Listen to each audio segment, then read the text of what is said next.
séjour du chef de l'État Ali Bongo Ondimba en Arabie Saoudite. Le président de la République prend part dès ce soir au 4e sommet extraordinaire de l'ECI. Et puis la route encore d'actualité dans la célébration du 17 août 2012, celle qui relie la commune de Lastourville à la gare ferroviaire, sera bientôt réhabilitée comme vous l'apercevez dans ces images. Le dossier sera signé Patrick Simangoy. Et enfin, la recherche scientifique, c'est le dossier du jour préparé par notre rédaction.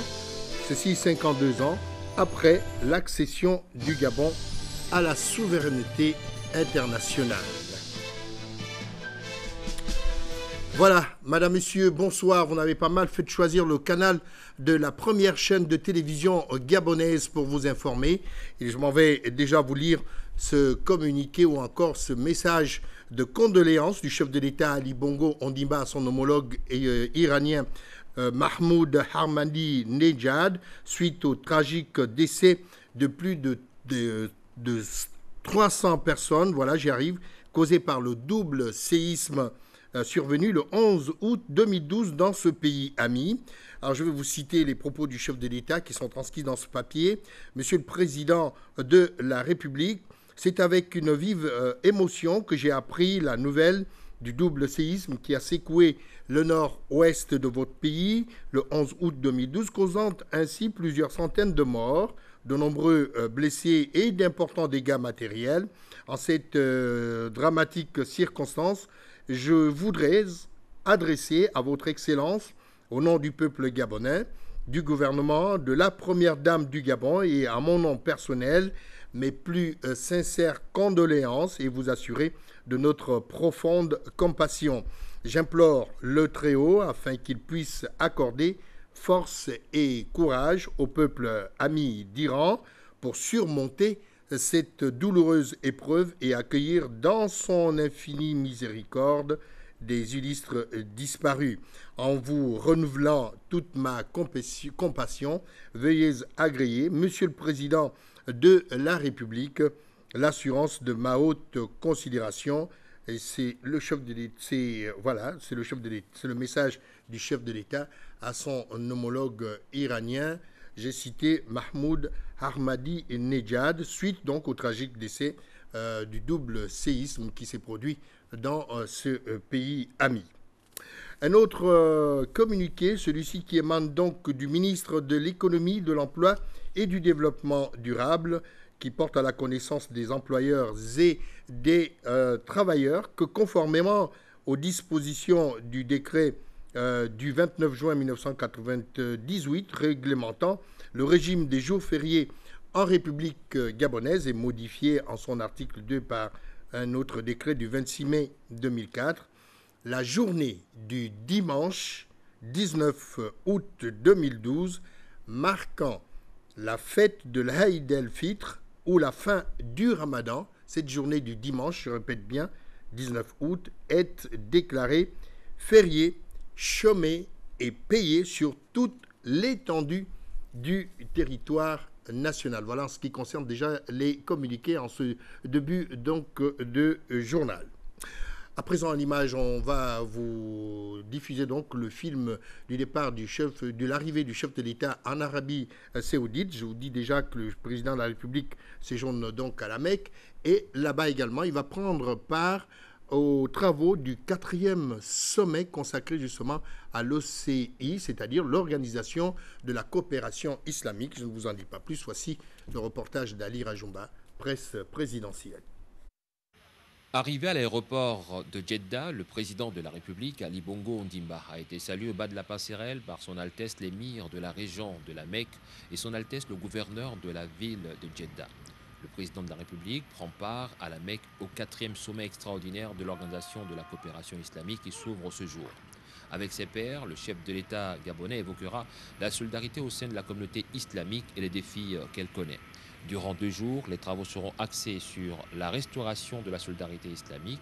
Il sera question de voir comment donner un contenu à la solidarité que les 57 pays membres désirent voir s'instaurer entre eux au grand bénéfice du milliard de croyants recensés dans le monde. Pour ce faire, l'aide publique au développement devra être réellement prônée, tout comme le Fonds de solidarité islamique mis en place lors du 3e sommet extraordinaire de la Mecque en 2005. Les chefs d'État présents à la Mecque devraient insister sur l'importance de ce fonds de solidarité et la nécessité pour les pays membres, notamment les pays les plus nantis, d'alimenter de manière conséquente cet important instrument. Justement, avant les assises ou les débuts des assises donc, de ce 4e sommet extraordinaire de l'OCI, l'Organisation de la coopération islamique, eh bien, Ali Bongo Ondimba s'est donc rendu à la Mecque pour les rites du petit pèlerinage. Voici le compte-rendu d'Ali Reynald Rajumba et bien entendu Moussa Nziengi.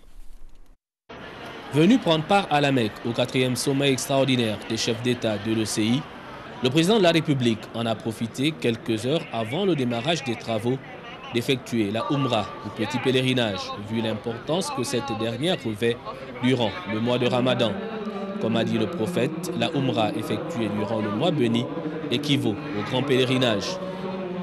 Accompagné du président du Conseil supérieur des affaires islamiques du Gabon, Ismaël Oseni Ossa, et d'autres compatriotes, la délégation du président de la République s'est d'abord rendue à la mosquée d'Aïcha, à 3 km de la Mecque, pour la préparation de la Umrah, qui consiste à formuler l'intention de la réaliser. Dans la mosquée sacrée de la Mecque, la délégation a 3 heures durant effectué les 7 tours autour de la Kaaba et autant pour le trajet entre Safa et Marwa, en passant par la station d'Abraham et l'eau de Zamzam. Tout cela a été fait dans un profond recueillement, rythmé par des prières et invocations à Dieu Tout-Puissant. La prière de nuit a mis fin à cette soirée religieuse. Quelques heures avant l'ouverture du 4e sommet extraordinaire des chefs d'État, qui a pour thème la restauration de la solidarité islamique, avec en toile de fond l'examen et la prise de position des chefs d'État sur les questions de l'heure, telles que les crises syriennes et maliennes. Voilà, revenons donc sur le territoire national pour parler cette fois-ci de la construction de la route. Ça n'en finit pas, bien entendu, pour améliorer donc le confort et le bien-être des Gabonais. Eh bien, nous allons là au sud-est du Gabon pour parler de la route reliant donc la commune de Lastourville à la gare ferroviaire de cette localité qui en prenne une réhabilitation. Cette route a été confiée par le gouvernement à l'entreprise gabonaise Mika Service. Il faut vous rappeler que c'est une volonté des plus hautes autorités du pays. Eh bien, pour justement réaliser que cette route va se faire et aller toucher du doigt donc les réalités de la mise en service de la construction de cette route, eh bien, les ministres Blaise Louembé, Régis Imongo et le secrétaire général du gouvernement y ont séjourné. Voici le compte-rendu de Patrick Simangoy sur des images d'Arnaud Mengue. Lastourville, deuxième ville de l'Ogololo, où règne la quiétude et la paix entretenue par les filles et fils guidés par un même idéal, le développement de la contrée, Lastourville a reçu la visite des membres du gouvernement conduit par l'administrateur directeur général de Mika Service, Alain-Claude Kouakoua, afin de se rendre compte du début effectif des travaux de la route reliant la commune de Lastourville à la gare Setrag, un linéaire de 6 km. J'ai visité les travaux effectués par Mika Service entre Popa et Koulamoutou. J'ai été impressionné. C'est la démonstration que les PME gabonaises ont une certaine capacité. Et Mika Service a fait des travaux au niveau de Mwanda. D'ailleurs, les travaux de la route entre la commune de Mwanda et la gare sont actuellement réalisés par Mika Service. Et actuellement, Mika Service est en train d'effectuer des travaux en ce qui concerne le Dalo de Lastourville, suite aux instructions du chef de l'État. Donc, je suis confiant, et en regardant le parc de cette entreprise avec un tas d'engins, des niveleuses, des camions, et en regardant les Gabonais, l'expertise qui est là, je pense que ces travaux seront réalisés dans les règles de l'art. C'est un programme. Dans le cadre de ce programme, il est prévu travaux de la remise en état des voiries de Lastourville. Et déjà, en ce qui concerne la voirie principale, vous avez constaté, l'entreprise Sino Hydro est en train de faire des travaux qui relient bien sûr la route qui relie le centre-ville jusqu'à la mission. Donc tout cela, c'est un processus et d'ici, je pense que d'ici d'ici 3 ans, d'ici 4 ans, tous ces travaux de remise en état seront réalisés entièrement. Donc il n'y a pas d'inquiétude par rapport à ça. C'est vrai que plus on en fait, plus on en demande. Aujourd'hui,